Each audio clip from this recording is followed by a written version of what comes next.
나는 미래의 서울의 땅의 가치를 보고 투자한 거야! 라고 저도 말씀을 좀 드리고 싶은데 저는 그렇게 보지 않았습니다. 내가 1,000만 원이 있다고 쳐봐요. 그러면 대출 받고 했을 때 어느 정도 수익이 날지? 계산이 좀 가능합니까? 계략적으로 한번 계산을 해보면 8천에 제가 낙찰을 받았다. 그러면 여기는 6,400이 대출이 나올 거고 월세는 1,000에 60만 원 받을 수 있을 거예요. 네, 그렇게 갑니다. 원고 투고 쓰리고 투자고 반지하의 제왕 반지상 작가님과 함께하고 있습니다. 그리고 이제 반지하 매물들에 대한 이제 이야기, 이론편은 끝났고요. 이제 실전편입니다. 우리가 실제 매물들 보면서 어떤 물건들이 좋은 건지 또 무엇을 중점적으로 봐야 하는지 좀 알아보도록 네, 하겠습니다. 너무 궁금합니다. 네. 자, 그럼 첫 번째 매물은 우리가 어느 지역에 어떤 매물인지 좀 설명 좀 부탁드릴게요. 첫 매물은 네. 작가님이 추천을 해주신 물건이었는데 네. 이게 사람들이 정확히 좋아하는 반지하라는 생각이 들어서 추천해주신 물건을 한번 갖고 와 봤거든요. 네, 한번 좀 여기는 봐볼까요? 네, 일단 이게 어떤 물건이에요? 설명을 좀 부탁을 드릴게요. 그건 서울 강동구 암사동의 네. 반지하 빌라고요. 참고로 이건 뭐 중요한 얘기는 아닌데 제 고향이 암사동이에요. 진짜 안 중요한 얘기네요. 전혀 중요하지 않습니다. 네. 그래서 제가 되게 좋아하는 동네인데 좋아하는 아. 동네지만 이 집은 제가 그렇게 좋아하지 않는 것 같아요. 저는 위치가 우선 암사역 1번 출구에서 이거 도보로 한 1, 2분이면 갈 것 같아요. 나쁘지 않은 것 같은데 좋은데? 왜요? 저기 위치는 시장도 너무 있고. 맞습니다. 네. 근데 저는 항상 상대적으로 생각을 많이 하는데 이런 부동산은 싸게 사기가 쉽진 않을 거예요. 저는 항상 시장을 많이 생각하거든요. 누구나 좋아하는 맞습니다. 거군요. 예. 이런 거는 부동산 시장에 이제 투자하시는 분들의 숫자를 저는 좀 생각해 보면 개발 좋아하시는 분들이 저는 많은 것 같아요. 근데 이 빌라는 땅 지분이 10평 있잖아요. 네. 뭐 지금 최저가에서 그냥 땅 가격만 봤을 때 사실 평당 1,700으로 살 수 있는 택지를 살 수 있다고 관점으로 혹시 바라본다면 비싼 부동산은 아닌 거는 분명해요. 네. 근데 투자하는데 첫 번째가 뭐냐면 현금 흐름이 나와야 되는데 예. 여기는 월세가 제가 생각할 때는 정말 잘 받아도 1,000에 60을 받을 수 있을까라는 생각이 좀 들어요. 그 왜 그런 거예요? 생각보다 이렇게 오래된 집은 월세가 그렇게 높지 않아요. 얼마나 됐죠 이게? 87년 집이네요. 아까 이제 90년 지난 게 일단 좋다. 90년대 후반께 네. 말씀을 하셨는데 좀 오래됐군요. 예. 맞습니다. 만약에 제가 조금 다른 관점일 수도 있었던 게 현장 사진 여기 1번을 보니까 여기 집이 지하 2호니까 여기 오른쪽 반지하 이쪽 집 같은데 네. 외부에서 우리가 한번 수리 관점을 보는 건데 현장에 가서 여긴 사진으로 우선 조금 보면 201호겠죠 여기가 201호 같은 경우는 샤시가 이렇게 돼 있어요. 네. 그럼 여기는 수리비를 굉장히 많이 썼을 거예요. 예. 그리고 뭐 1층도 마찬가지고요. 그러면 샤시만 봤을 때 수리가 어느 정도 돼 있구나 볼 수 있을 것 같은데 여기 반지하 같은 경우는 수리가 제 생각에는 하나도 안 돼 있는 것 같아요. 돈을 하나도 안 쓴 집이죠. 그러네 거기가. 그렇죠. 그러면 30년 넘는 시간 동안 여기는 돈을 하나도 안 쓴 거야. 그러면 내가 결국에 내 돈을 낙찰가 플러스 수리비를 꽤 잡아야 될 것 같다는 그 옆에 생각이 반지하는 조금 수리가 되어 있거든요. 차라리 여기는 조금 낫다는 생각도 들어요. 그러네. 예, 근데 여기서 저는 오히려 장점을 하나 봤던 건 그 뭐냐면 녹이 많이 슬어 있네 문에. 그렇죠. 그러면 여기는 습할 확률도 저는 되게 높다고 생각하거든요. 그리고 점집 여기- 아니에요? 맞아요. 점집이네. 그러니까 저는 여기서 기회를 좀 본 것 같아요. 사람들이 보통 되게 싫어하는 네. 부동산이라고 생각하거든요. 명도할 때 저런 사람은 어떻게 명도해? 되게 거친 사람이 살지 않을까? 까다로운 사람이 살지 않을까? 라는 생각, 괜히 찜찜한 부분도 저는 생길 수도 있다고 생각하는데 이런 부분 때문에 상대적으로 근데 또 기회도 생길 수 있지 않을까? 상대적으로 좀 싸게 살 수 있는 부분이 요것 때문에 생길 거라고 생각하는데 한번 유찰이 됐고 가격이 꽤 많이 떨어졌거든요 지금. 맞아요. 네. 한 번 유찰돼서 지금 감정가 대비 80%고 여기서 뭐 혹시라도 낙찰이 안 돼서 유찰이 돼서 한 번 더 유찰됐다 하면 한 1억 3천 정도에 걸릴 건데 1억 3천 정도에도 저는 그렇게 매력은 없다고 생각해요. 제 그래요? 기준에서. 근데 물론 개발 쪽이나 시세 차익 하시는 분들은 좋아할 거라고 생각해요. 항상 제가 생각하는 투자자들은 누구냐면 시세 차익 관점의 투자자들이 이 시장에 훨씬 많단 말이에요. 한 8, 90%가 시세 차익을 노리는 투자자 분들일 텐데 그분들을 만나면 우리 현금 흐름 투자자는 가격으로 이길 수가 없어요. 그래서 그분들이 저는 오히려 안 좋아하는 부동산을 제가 좀 타겟으로 찾는 것 같아요.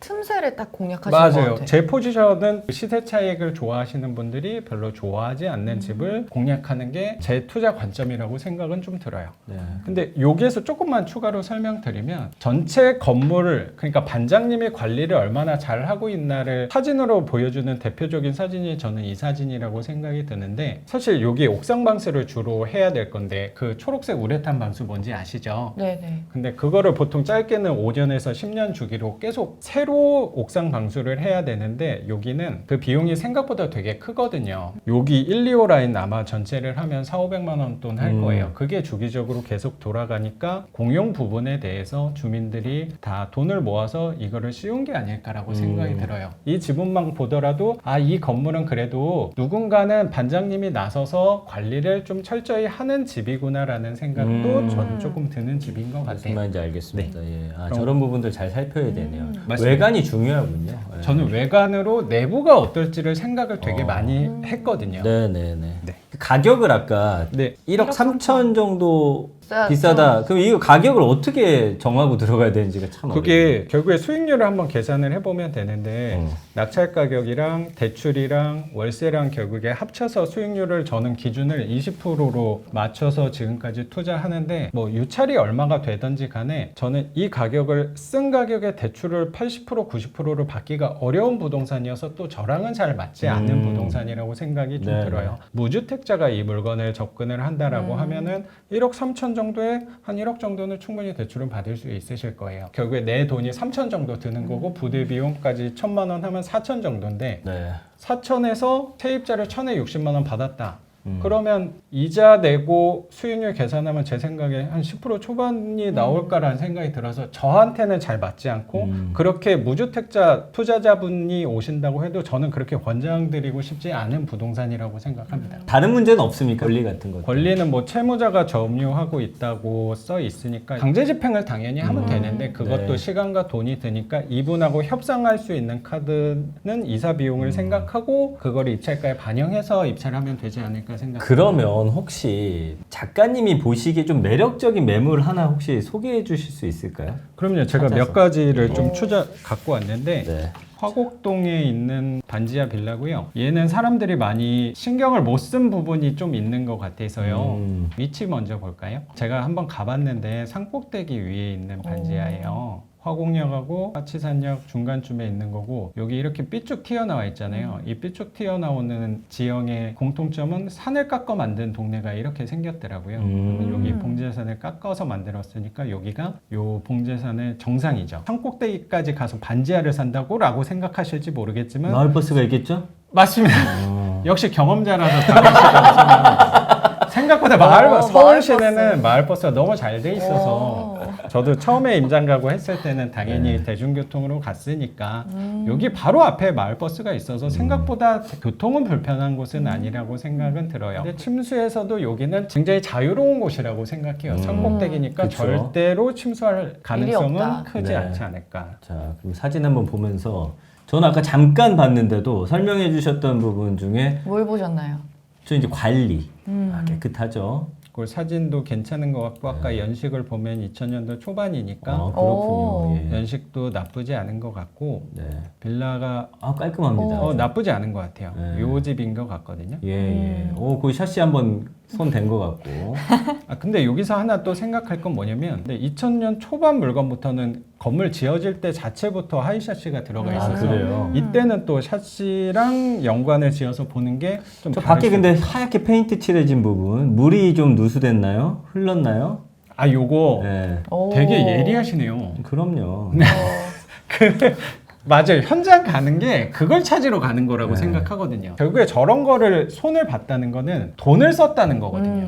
뭔가 문제가 생겼으니까 보수를 했다는 거니까 저는 좋은 신호라고 생각해요. 오히려. 그럼요. 그렇지. 이렇게 막 이상하게 막 뭔가 초록색, 빨간색 막 이런 걸로 페인트 칠해져 있는 데가 가끔 있는데 그런데도 돈을 쓴 흔적이라고 생각해요. 근데 또 재발할 가능성이라고 보면요. 재발을 할 수도 있겠죠. 근데 어쨌든 누가 살면서 뭔가 한번 해왔다. 그걸 모르고 당했다면 내 돈을 써야 되는 건데 누군가 돈을 써놨구나라고 저는 위안을 하게 되는 것 같습니다. 물론 그게 100% 맞진 않겠죠. 네.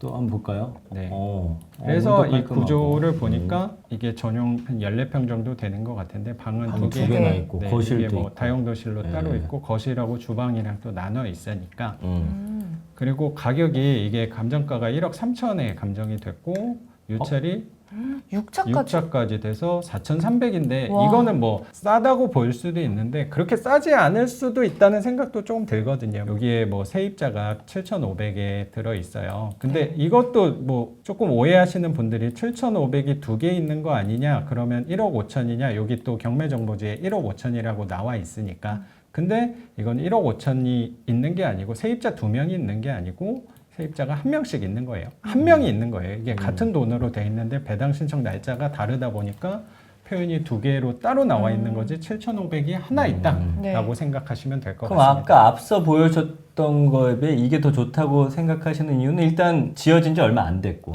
그렇죠. 그리고 싸고. 그 싸다가 집 가격이 그냥 상대적으로 싸다라기보다 집 가격 대비 월세가 좋아요. 제가 생각할 때는 그래도 1,000에 60은 받아요. 아까 암사동 빌라가 잘 받으면 1,000에 60이라고 했거든요. 그러면 현실적으로 지금 얼마예요? 네. 4,300인데 네. 와. 내가 1,000만 원이 있다고 쳐봐요. 그러면 대출 받고 했을 때 뭐 이런 거 계산이 좀 가능합니까? 어느 정도 수익이 날지? 아 근데 그거에서 하나만 제가 네. 첨가하고 싶은 게 네. 여기 4,300이 최저가긴 한데 대항력 있는 세입자가 7,500짜리가 있어서 7,500 이상은 쓰셔야 돼요. 예를 들어 4,500을 제가 쓰게 된다면 세입자의 3,000만 원은 내가 추가로 인수해야 되니까 결국에 나는 7,500에 아, 사는 네. 꼴이 되거든요. 예, 예, 예. 그리고 뭐 경매 비용이라든가 생각을 해서 제 생각에는 한 8,000선의 낙찰을 받아도 나쁘지 않다는 거예요? 괜찮죠. 계략적으로 한번 계산을 해보면 8,000에 제가 낙찰을 받았다. 그러면 여기는 6,400이 대출이 나올 거고 월세는 1,000에 60만 원 받을 수 있을 거예요. 네, 그렇게 갑니다. 부대 비용이 하나 들 건데 세금이랑 해서 넉넉히 한 1,000만 원 잡아볼까요? 네. 1,000만 원 잡고 줄은 6,400 대출 받고 보증금은 1,000에 60으로 받는다고 생각을 해볼게요. 내가 드는 돈이 1,700, 1,600 정도 들겠다. 그럼 1,600 대비 내가 돌아오는 돈이라고 생각을 해보면 6,400을 지금 금리가 많이 올라서 한 5% 정도에 받는다고 하면 한 달 이자가 넉넉히 27만 원이 이자가 나가는 거니까 월세 60만 원 받아서 33만 원 정도는 남지 않을까? 그러네요. 라고 생각이 좀 들어요. 뭐 나쁘지 않는 편이 아닐까. 수익률로 따지면은 33만 원에 12개월에 내가 든 돈이 1,600이니까 그러면 뭐 얼추 한 20% 가까이는 나올 것 같아요. 그러네요. 그러면 한 몇 년 굴리면 1,600은 나오네. 그렇죠. 5년 하면은 내가 투자한 돈을 회수하는 거니까 그때 그런 생각이 든 것 같아요. 20%를 기준으로 두는 이유가 이건 뭐 워렌 버핏도 얘기를 한 부분이니까 네. 5년 동안 20% 수익률을 갖고 가면 내 원금이 어쨌든 회수가 됐잖아요. 그래서 제가 그 욕심이 좀 덜한 것 같아요. 내 돈은 회수한 부분이 되게 많아졌으니까 그걸 꼭 팔아야 돼? 이제 앞으로도 계속 20% 이상을 줄 건데라는 생각이 좀 들었던 근데 이제 것 보통에 같아요. 이거 보시는 분들은 아유 한 달에 33만 원 그 맞아요. 고생 뭐하러 해라고 저는 이야기를 많이 할 것 같아서. 맞습니다. 근데 그게 모여서 저는 30개가 됐어요. 그럼 30만 원에 30개라고 하면 이건 가벼운 돈이 아니라고 생각이 저는 좀 들거든요. 그러네요. 예. 그래서 이거는 어쩌면 가볍게 접근할 건 아니라고 생각해요. 일확천금을 생각하시는 분들은 저는 권장드리지 않습니다. 코인이나 주식이 조금 더 가까울지 모르겠어요. 근데 나는 꾸준히 누적을 해서 남은 회사를 다니면서 회사 다니는 동안 내 제2의 삶을 생각하시는 분들이라면 저는 괜찮다는 생각도 되게 들어요. 왜냐면 이제 아는 네. 기자들 중에 방송하면서 한 달에 부수입으로 한 100에서 150만 얻게 되더라도 굉장히 만족도 높아 하더라고요. 윤택해져요. 그러니까 말씀해 주신 대로 회사 다니면서 이런 거 차곡차곡 늘려가서 어느 순간 아 이거 나 월급 빼도 이것만 해도 내가 먹고 사는 게 더 낫겠다. 그 시점까지 그냥 일하면서 부업처럼 하면 딱 좋겠다는 생각이 좀 맞습니다. 드네요. 10년 전부터 이 경매를 하면서 경제적인 자유를 이루어야지 나는 회사를 그만둬야지 이런 꿈도 못 꿨어요. 근데 이게 누적되다 보니까 월급만큼 월세를 만드니까 생각이 조금씩 달라진 것 같아요. 맞아요. 어쩌면 시야도 조금씩 더 열리는 것 같고 내가 바라볼 수 있는 관점도 조금 더 넓어지지 않았나. 그래서 저도 지금까지 오게 된 게 아닌가 생각이 듭니다. 이런 거 잘 사서 3개 하면은 진짜. 월 100 정도 100만 원. 나오는 건데 100만 원까지 만드는 거는 생각보다 어렵진 않아요. 그러니까. 방차감 카드라는 개념이 있어요. 한 사람당 4번의 기회, 대출을 유리하게 받을 수 있는 기회가 있는데 한 채당 한 30이다? 그럼 4개 딱 그러면 한 100만 원 초반, 100만 원 중반까지는 넉넉히 만드실 수 있다고 생각은 들어요. 네, 그래서 이렇게 불려가다 보니까 운 좋게 갑자기 여기 재개발돼서 아파트 맞아. 짓는다. 맞습니다. 또 하나 터지는 보상받고. 거고. 맞습니다. 여기 무슨 또 호재가 생겨서 갑자기 집값이 오른다. 그건 또 생각지 못한 또 맞습니다. 이득을 얻게 되는 거니까. 제가 정확히 그렇게 된 것 같아요. 나는 미래의 서울의 땅의 가치를 보고 투자한 거야! 라고 저도 말씀을 좀 드리고 싶은데 저는 그렇게 보지 않았습니다. 근데 이제 우리가 늘 이런 데 보면은 뭐 막 수익률 몇 퍼센트 갑자기 막 집값이 2-3배 되고 그렇게 접근하면 사실 할 수 있는 게 없어요. 시작은 원래 다 이렇게, 그쵸? 사실 그 30만 원이 작다면 작은 돈일 수도 있는데 1년에 360인 거고 10년이면 3,600인 거니까 그러면 그러니까요. 사실 한 달에 30은 되게 가벼울 수 있지만 어쩌면 회사에서 한 직급의 차이의 월급도 될 수 있지 않나 생각도 들어요. 네, 여러분 큰 거 노리지 마시고 작은 차곡차곡. 것부터. 이러다 보면 어느 순간 이게 다 커져 있는. 네. 그러면 이제 건물도 또 입찰할 수 있는 그런 능력을 얻게 될 수 있겠습니다. 그렇다고 생각합니다. 네, 좋습니다. 오늘 여기서 마무리해 보도록 하죠. 어떠셨어요? 오늘 저희와 함께 해보셨는데? 생각보다 즐겁게 얘기한 것 같아요. 또 두 분께서 너무 편안하게 저 대해 주신 것 같아서 그 보시는 분들도 즐거워야 되는데 그거는 이제 한번 방송 반응을 봐보도록 하겠습니다. 장난이에요, 장난. 아셨죠? 고맙습니다. 예, 다음에 또 한번 나와주시길 네, 저야 진짜. 영광입니다. 네. 드리겠습니다. 고맙습니다. 오늘 함께해 주셔서 고맙습니다. 고맙습니다. 감사합니다. 네, 네, 어떠셨어요? 인턴으로 또 오셨는데. 오늘 너무 귀한 정보를 얻어가는 것 같아서 저도 지금 통장에 할 일 없이 쌓여있는 2천만 원을 한번 투자를 해봐야겠다라는 진짜요? 생각을 했습니다. 좋습니다. 그 반지상 작가님 전화번호 좀 얻어가야겠어요. 그런 분들이 있더라고. 또 본인이 공부해야 되는데 갑자기 연락처 달라고 한 다음에 계속 전화해서 저분한테 그 안 됩니다. 네. 수업을 들으시든지 뭐 하셔야겠죠. 네. 알겠습니다. 우리 변혜인 인턴 MC와는 또 조만간 다시 뵙기를 기대를 하면서 네. 여기서 함께 인사를 나눠보도록 하죠. 네, 투자고 다음에 인사드리겠습니다. 네, 구독, 좋아요, 알림 설정 꼭 부탁드리고요. 댓글도 많이 남겨주시기 바랍니다. 지금까지 원고 투고 쓰리고 여기는 투자고. 투자고.